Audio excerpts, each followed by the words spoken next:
ይሄ ችግር የሁሉም ሰው ነው። የመጀመሪያ እንግዲህ ቻናላችሁን ክሬት ስታደርጉ ማንም ሰው ማያውቃችሁ ከሆነ በተለይ ደግሞ ሶሻል ሚዲያ ላይ ምንም አክቲቭ ካልነበራችሁና በቲክቶክም በማንኛውም ሶሻል ሚዲያ ማንም ሰው ማያውቃችሁ ከሆነ የመጀመሪያው እንግዲህ ዩቲዩብ ቻናል እንደከፈታችሁ የመጀመሪያውን ዎች አወር እና ሰብስክራይበር ማግኘት ትንሽ ይከብዳል ማለት ነው። ብዙ ሰዎችን በማየት ተስፋ ይቆርጣል ማለት ነው። እና ተስፋ እንዳትቆርጡ ነው የምነግራችሁ ማለት ነው። እንደውም በአሁኑ ሰዓት በጣም አሪፍ ነው። እኔ የዛሬ 3 ዓመት ዩቲዩብ ስጀምር ማለት ነው 1000 ሰብስክራይብ እና 4000 ዎች አወር ነበር። በአሁኑ ሰዓት እንደውም በጣም ደስ ይላል። ዩቲዩብ ብዙ ነገሮችን እያሻሻለን የመጣው ማለት ነው። የመጀመሪያው ዩቲዩብ ያሻሻለው ነገር ምንድን ነው? 500 ሰብስክራይብ እንዲሁም ደግሞ 3 ቫሊድ ቪዲዮ በ90 ቀን ውስጥ እንዲሁም ደግሞ 3000 ዎች አወር ካላችሁ ሞኔታይዝ መሆን ትችላላችሁ ማለት which is good ከበፊቱ ማለት ነው። ብዙ ተሻሽሏል ማለት ነው። እና ዛሬ ኤክስፒሪየንስን አካፍላችኋለሁ። የመጀመሪያውን ዎች አወር እና ሰብስክራይብ እንዴት አግኝታችሁ ሞኔታይዝ ከሆናችሁ በኋላ ሞኔታይዝ ስትሆኑ ሞራል ይኖራችኋል፣ ለመስራትም ደስ ይላል ማለት ነው። ስለዚህ ዛሬ እሱን ነው የምናወራው ማለት ነው። ዛሬ ለአንዴና ለመጨረሻ ጊዜ እነዚህ ጥያቄዎች የሚመልሱ 6 ወሳኝ ነጥቦችን እነግራችኋለሁ ማለት ነው። ይህ ቪዲዮ ዝም ብሎ ወሬ አይደለም፣ ከራሴ ልምድና ኤክስፒሪየንስ ተነስቼ ነው የምነግራችሁ ማለት ነው። እና በራሳችሁ ቻናል ላይ ለውጥ የምታመጡበት ነው። እንዲሁም ደግሞ ከታች ማስቀመጥላችሁ ሊንኮች አሉ። እነሱን ተጠቅማችሁ የራሳችሁን ቻናላችሁን እንዴት እንደምታሳድጉ በተለይ ደግሞ የመጀመሪያዋን ታይም እንዴት ሞኔታይዝ እንደምትሆኑ የምነግርበት ስለሆነ ባካችሁን እስከ መጨረሻው ድረስ ቪዲዮ ለማየት አትሰለችሁ። በመጀመሪያ እንግዲህ ዩቲዩብ ለመስራት እንግዲህ 2 ነገሮችን መለየት አለባችሁ ማለት ነው። ለገንዘብ ነው የመጀመሪያ ወይንስ ደግሞ ሆቢ ያላችሁ?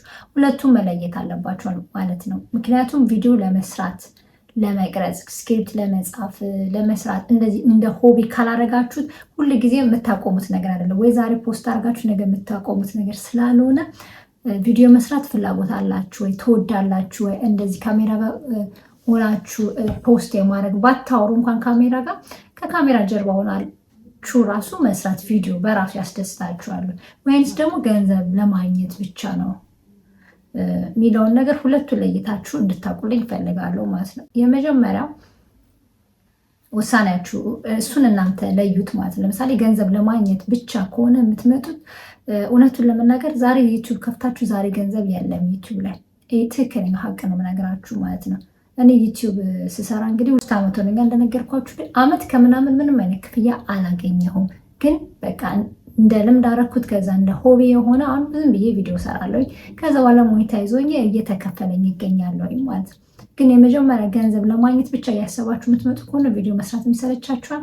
ስለዚህ ሞኔታይዝ ሳትሆኑ ገና ይሰለቻችሁና ታቆሙታላችሁ ማለት ነው። ሁለቱን ከለያችሁ በኋላ ወደ ቀጣይ ነገር ስንሄድ ትልቁ ፈተና የመጀመሪያውን 1000 ሰብስክራይብ ማግኘት ነው።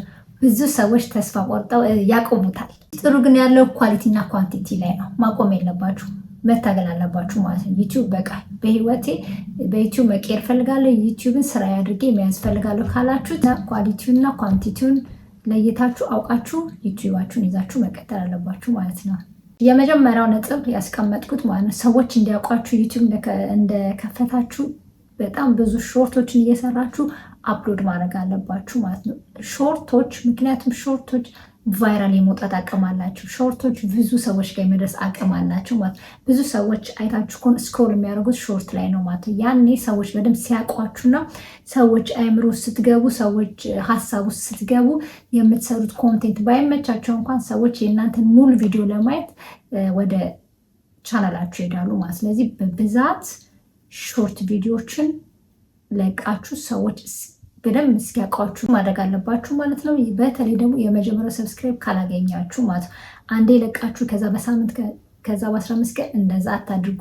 አዲስ ቻናል ከከፈታችሁ ቶሎ ቶሎ ቶሎ ቶሎ ሾርት በጣም ብዙ ሾርቶች እና በሳምንት 2 ቢያንስ ረጅም ቪዲዮዎችን መልቀቅ አለባችሁ። ስለዚህ ማወቅ ከፈለጋችሁ ሊንኩን ከታች አስቀምጥላችኋለሁ። ሞር ማለት ነው ገብታችሁ ማየት ትችላላችሁ ማለት ነው። ሌላው ደግሞ ሁለተኛ ላይ ያስቀመጥኩት ሁለተኛ ፈተና ደግሞ የሚጀምረው ዎች አወር መሙላት ነው። ዎች አወር ስትራቴጂ። ዎች አወር ራሱ ማግኘት በራሱ በጣም ይከብዳል ማለት ነው። 4000 ዎች አወር። ስለዚህ ሰብስክራይባችሁ ከሞላ በኋላ ዎች አወር ደግሞ በጣም ይዘገያል ማለት ነው ለመሙላት።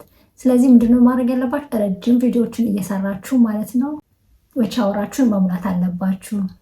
ረጅም ስላችሁ ቢያንስ 10 እስከ 12 ከ13 እስከ 15 ምናምን የሚሆኑ ቪዲዮዎችን መስራት አለባችሁ ማለት ነው። 5 6 ቢያንስ ከ10 ደቂቃ በታች መሰሯቸው ቪዲዮዎች ከሆነ ዎች አወር በጭራሽ አይሞሉም ማለት ነው። ስለዚህ ከ10 እስከ 12 ከ12 እስከ 15 ደቂቃ ባለው ቪዲዮ ርዝመት ቢሰሩ ይመከራል ማለት ነው። ሌላው ደግሞ ዋናው ነጥብ ምንድነው? ይሄ ቪዲዮ 15 ደቂቃ ሰዎች ቁጭ ብሎ አያዩትም፣ ግን እንዲያዩላችሁ የመጀመሪያ ቪዲዮ አጀማመራችሁና አጨራረሳችሁን የመጀመሪያ ስትጀምሩ ሁክ ማድረግ አለባችሁ። መጨረሻ ላይ ደግሞ ለሰዎቹ የሚጠቅማቸው ቤኔፊት ማድረግ አለባችሁ ማለት ነው። ሶርሶቹን ከታች ሊንኮች ካላችሁ ማስቀመጥ ሰዎች የሚማሩበት የሚቀየሩበት እና ከእናንተ ጥቅም የሚያገኙበት ችግራቸውን የሚፈቱበት አይነት መሆን አለበት ማለት ነው። እኔ አይውሽ ከዚህ በፊት ልክ ዩቲዩብ ስጀምር ይህንን ሁሉ ነገር ባቅ ነው ያልኩት ማለት ነው። ምንም ደግሞ ትክክለኛ ሰዓት ለመሙላት የሚጠቅማችሁ ሊንክ ከታች ያስቀምጥላችኋለሁ። ቪዲዮን በስነስርዓት አይታችሁ ሊንክ የማደርግላችሁ ሊንክ ተጭናችሁ እንዴት አድርጋችሁ ዎች አወራችሁን ሞር እንደምትሞሉ የሚያሳዩ ቪዲዮችን ከታች ሊንክ አደርግላችኋለሁ። ገብታችሁ ማየታችሁን አትርሱ። በሶስተኛ ደረጃ ላይ ደግሞ ያስቀመጡት ጌቲንግ ሞኔታይዜሽን ነው። እንግዲህ ሞኔታይዜሽን መሆንና ከዛ በኋላ ክፍያ ማስጀመር፣ እሱ ደግሞ ሌላው አስጨናቂው ነገር ነው ማለት ነው። 1000 ሰብስክራይብ ሞላን፣ እንዲሁም ደግሞ 4000 ዎች አወር ሞላን። ከዛ በኋላ ደግሞ ምንድነው ይሄ ብቁ ሆኗል ማለት ነው ሞኔታይዝ ለመሆን። ነገር ግን አንድ የሚቀረን ነገር አለ። ዩቲዩባችን ንጹህ መሆን አለበት። ለምሳሌ ከኮፒራይት ንጹህ መሆን አለበት። የራሳችን የሆኑ ቪዲዮዎች መሆን አለባቸው። እንዲሁም ደግሞ ኮፒራይት የሆኑ ሳውንዶችን ሙዚቃዎችን ያጠቀምን መሆን አለበት። ሙሉ ለሙሉ የዩቲዩብ ሞኔታይዜሽን ፖሊሲ ያሟላ መሆን አለበት ማለት ነው ቻናላችን። ስለዚህ ይህንን ደግሞ ለማድረግ ከፈለጋችሁ ማለት ነው መመሪያ ፉል ጋይድ ፎር ቢጊነር የሚል ሊንክ ከታች አስቀምጥላችኋለሁ። እሱን ገብታችሁ በደንብ ካያችሁት ይገባችኋል ማለት ነው። ዋናው ከኮፒራይት ነፃ ከሆነ በኋላ ሞኔታይዝ መሆኑና ክፍያ ማስጀመር ይቻላል ማለት ነው። አራተኛ ላይ ደግሞ ሰዎች በጣም ሌላ ሞር የሚያስጨንቃቸው ነገር እስካሁንም ድረስ ያላመኑት ነገር አራተኛ ላይ ያስቀመጥኩት ማለት ነው ዩቲዩብ ስንት ይከፍላል የሚለው ጥያቄ ነው። የብዙዎቹ ሰው ጥያቄ የሆነባቸው ይህ ሲምፕል ስትራቴጂ ነው። ካልኩሌት አድርጋችሁ መድረስ ትችላላችሁ ዩቲዩብ ስንት እንደሚከፍላችሁ ማለት ነው። ግልጽ ነው። ብዙ ሰዎች የሚጠይቁኝ ምንድን ነው 1000 ሰብስክራይብ እና 1000 ዎች አወር ዩቲዩብ ስንት ይከፍላል? ብዙ ሰዎች ይጠይቁኛል። እስኪ ባሳለፍኩት በዚህ ዓመታት ውስጥ እና አንድ ሰዎች ከመጀመራቸው በፊት የሚያሳስባቸው ክፍያው ነው እና እንደዛ አትሁኑ የመጀመሪያው ማለት ነው። ግን ከዛ በኋላ ከሰራችሁ በኋላ እውነት ነው መጠየቅ አለባችሁ። ግን ራሳችሁ ማወቅ ትችላላችሁ ሰውንም ከመጠየቃችሁ በፊት ማለት ነው። እውነት ግን ዩቲዩብ የሚከፍለው ማለት ነው በሰብስክራይብ ወይም ደግሞ በሌላ ነገር ሳይሆን በቪው ነው የሚከፍለው። ባላችሁ ቪው ነው የሚከፍለው። እንዲሁም ደግሞ በማስታወቂያ ነው የሚከፍለው። ማስታወቂያ በሚሰራበት ቦታ ማስታወቂያ የሚከፍለው በማስታወቂያ ነው። እንዲሁም ደግሞ ማስታወቂያ በእናንተ ቻናል ላይ ራንት ሲያደርግ በሚያገኘው ኮሚሽን ለእናንተ ኮሚሽን የራሱን ወስዶ ለእናንተ ይሰጣችኋል ማለት ነው። እሱ ነው እንግዲህ የዩቲዩብ ስራ። ያው ደግሞ ቻናላችሁን ለማሳደግ የሚጠቅማችሁ በአምስተኛ ደረጃ ላይ ያስቀመጥኩት ማለት ነው ኪወርዶችን መጠቀም አለባችሁ ማለት ነው። ፓወር ኦፍ ኪወርዶች በጣም ፓወር አላቸው ኪወርዶች ማለት ነው። ቪዲዮችሁ ሰርች ሲደረግ የሚገኝ መሆን አለበት ከምትሰሩት ኮንቴንት ጋር። ምንድነው? ኤዱኬሽን ነው፣ ጌሚንግ ነው፣ ዜና ነው፣ ፕሬየር ነው፣ የጸሎት ነው፣ በጣም የተለያዩ ስታይል ነው፣ የተለያዩ ነገሮች ካታጎሪዎች አሉ ማለት ነው። የተኛው ካታጎሪ ውስጥ ነው እናንተ እሱን ካያችሁ በኋላ ሰርች ሲደረግ እንዲገኝ ማለት ነው ኪወርዶችን በብዛትና በአግባቡ መጠቀም አለባችሁ ማለት ነው። 1-2 ኪወርዶች ወይም ደግሞ ሃሽታጎች አይበቁም። በጣም ብዙ ማድረግ አለባችሁ። እንዲሁም ደግሞ ግን ትክክለኛ ከእናንተ ኒሽ ጋር የሚሄድ መሆን አለበት ማለት ነው። እሱም ደግሞ ቶሎ ቻናልን ለማሳደግ እና ሰብስክራይብ እና ዎች አወር ለማግኘት ያግዛል ማለት ነው። ቪዲዮ ማንም ሰው ካላየው እንደዚህ ለፍተን ዋጋ የለውም ማለት ነው። ስለዚህ በትክክለኛው ቦታ ላይ ሰዎች ሰርች ሲያደርጉ ወይም ሲፈልጉ እንዲያገኙት ኪወርዶችን መጠቀም አለበት። እሱ ነው ማለት ነው የኪወርድ ጥቅሙ።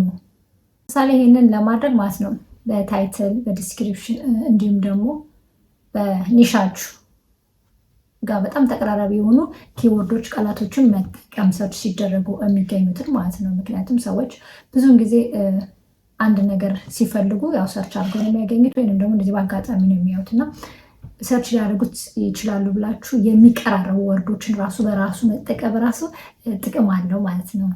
ችን በፍጥነት የሚያሳድጉላችሁ ኪወርዶች እንዲመጠቀም እንደምትችሉ እና ኬት እንደምታገኙ ሊንኩን ከታች ዲስክሪፕሽን ስር አስቀምጥላችኋለሁ ማለት ነው። ገብታችሁ እዩት። በዚህ ሊንክ ተጠቅማችሁ ኪወርዶችን ማግኘት ትችላላችሁ ማለት ነው። እነዚህ ኪወርዶች ቻናላችሁ ቶሎ እንዲያድግና ዎች አወር እንድታገኙና ሰብስክራይብ እንዲሞላላችሁ ይጠቅሟችኋል ማለት ነው። ነፃ ናችሁ። ከታች አስቀምጥላችኋለሁ ዲስክሪፕሽን ስር ገብታችሁ ተጠቀሟቸው። ታይትልስ ታትስ ክሊክ በቃ ሰዎች ክሊክ የሚያደርጉት ታይትል መጠቀም አለባችሁ ማለት ምን ቪዲዮችሁ ቆንጆ ቢሆን ማለት የመጀመሪያ ታይትላችሁና ርዕሱ ከላይ ቪዲዮ ላይ ያስቀምጣችሁት ቆንጆ ካልሆነ ያኛውን የውስጡን ገብተው ማየት አይችሉም። ምንድነው በእኛም እኮ ተረት አለ፣ ፊቱ ካላማረፍ ፍትፍት ነው የሚባለው አይነት ማለት የመጀመሪያ ታይትሉ ነው። በቃ ሰዋቸው አንዳንዴ ብዙ ሰዎች የሚያደርጉት ምንድነው በሚጽፉት ታይትል ማለት ነው ሁክ ያላቸው ታይትል ያደርጋሉ፣ ጥያቄያዊ ታይትል ያደርጋሉ። የተለያዩ በማድረግ ሰዎች በቃ ክሊክ እንዲያደርጉትና እንዳያልፉት የሚያደርጉ ታይትሎች አሉ ማለት ነው። እነሱ መጠቀም በጣም ግዴታ ያስፈልገናል ማለት ነው። አቤት እኔ ስጀምር አይውሽ አንድ ሰው ነግሮኝ በሆነ ያልኩት በቃ የመጣልኝን ብቻ ነበር የማደርገው። ይሄንን ከ3 ዓመት በኋላ ነው እንግዲህ ከዩቲዩብ ጆርኒ ላይ እዛው ስታክ አድርጌ ተቀምጬ ስለነበር ነው የተማርኩት ማለት ነው። መጀመሪያ ላይ ይህንን ሁሉ አላቅም፣ ኪወርድ አላቅም፣ ሃሽታግ አላቅም፣ ምንም አላቅም። በቃ ቪዲዮችን ሰርቼ ብቻ ፖስት ነው የማደርገው እና የመጀመሪያ 6 ወራ 7 ወራት በጣም ስራግል ነበር ለእኔ ቪዲዮ በቃ ምንም ነበር በቃ። ግን ከዛ በኋላ የተማርኳቸውን እናንተን ዛሬ እያካፈልኳችሁ ያለው ማለት ነው። ስለዚህ ታይትሎቹ በጣም የሚስቡ ሁክ ሰዎች ምንድን ነው ብለው ጓግተው ክሊክ የሚያደርጓቸው ታይትሎችን ርዕሶችን ለመጠቀም መሞከር አለባችሁ። እንዲሁም ደግሞ መጠቀም ግድ አለባችሁ ማለት ነው። ይሄ ምንም አያደራድርም። የርዕስ አጻጻፍ ዘዴዎችን እንዲሁም ደግሞ ታይትሎች እንዴት እንደምንጽፉ የያዘ ቪዲዮ ከታች ሊንክ አስቀምጥላችኋለሁ። አሁን በድጋሚ ዲስክሪፕሽን ላይ ማለት ነው። ዛሬ በጣም ብዙ ሊንኮች ነው ማስቀምጥላችሁ፣ ምክንያቱም ይሄ ብዙ ሰው የሚጠይቀኝ ጥያቄ ነው። ዎች አወር እና ሰብስክራይብ በመጀመሪያ እንዴት ልሙላ የሚለውን ማለት ነው። እነዛ ሊንኩን ተጭናችሁ ገብታችሁ ቪዲዮችን በስነስርዓት ካያችኋቸው በእውነት እነዚህን ሁሉ ችግሮች በአንዴ ትፈታላችሁ ማለት ነው። በጣም በአጭር ጊዜ ውስጥ ሰብስክራይብ ታገኛላችሁ፣ እንዲሁም ደግሞ ሞኔታይዝ ትሆናላችሁ ማለት ነው። ከዛ በኋላ ያለውን ደግሞ እያያችሁ የመጀመሪያውን አልፋችኋል ማለት ነው፣ ትቀጥላላችሁ ማለት ነው። የመጀመሪያዋን ማለፍ ነው ብዙ ከብዶት የሚያቆመው ዩቲዩብ። ለዛሬ ያመጣሁላችሁ እነዚህ 6 ነጥቦችን ተግባራዊ ካደረጋችሁ ማለት ነው በአጭር ጊዜ ውስጥ ሞኔታይዝ መሆናችሁን እርግጠኛ እሆንላችኋለሁ ማለት ነው። እንዲሁም ደግሞ ሰብስክራይባችሁ ይሞላላችኋል፣ ዎች አወርም ሞልቶላችሁ የምትሆኑ በእርግጠኝነት ነው እመነግራችሁ ማለት ነው። እናንተ ብቻ ተግባራዊ አድርጓቸው። ዛሬ እንግዲህ ያመጣሁላችሁ ቪዲዮ ይህን ይመስላል። እነዚህን ሁሉ እስካሁን ያወራኋቸውን የሚያግዟችሁን 6 ነጥቦችን ላይ ያሉትን ማለት ነው በተግባር የምታገኙባቸውን ቪዲዮዎችን ሊንኮች ጠቅላላ ከታች ዲስክሪፕሽን ስር አስቀምጥላችኋለሁ። ሊንኮቹን ተጭናችሁ ተግባራዊ ካደረጋችኋቸው ትለወጣላችሁ ማለት ነው። ከዛ መታችሁ ታመሰግኑኛላችሁ ማለት ነው። ለዛሬ ያመጣሁላችሁ ቪዲዮ ይሄን ይመስላል። ከወደዳችሁት ፕሊዝ ሰብስክራይብ ማድረጋችሁን እንዳትረሱ። እንዲሁም ደግሞ ጥያቄ ካላችሁ ከታች መታችሁ ኮሜንት ላይ ጻፉልኝ፣ እመልስላችኋለሁ ማለት ነው። ከሊንኮቹ ያገኛችሁትን ጥቅም እንዲሁም ብትነግሩኝ ደስ ይለኛል። መልካም እንግዲህ የሞኔታይዜሽን ጊዜ ይሆንላችሁ። ገንዘብ የምትሰሩ ያድርጋችሁ። መልካም ጊዜ ይሆንላችሁ። ሰብስክራይብ ማድረጋችሁ እንዳትረሱ። በድጋሚ ስላደረጋችሁ ከልብ አመሰግናለሁ። መልካም ጊዜ ይሆንላችሁ። ባይ ባይ።